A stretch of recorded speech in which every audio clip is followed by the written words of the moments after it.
अ से अह तक स्वर।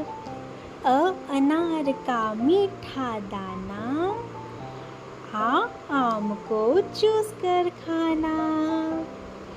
ई इमली की बनी खटाई, ई ईख से बनी मिठाई।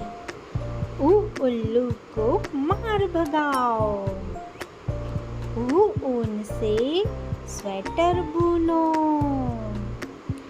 री ऋषि करते हैं जाप, ए एड़ी पायल का गहना।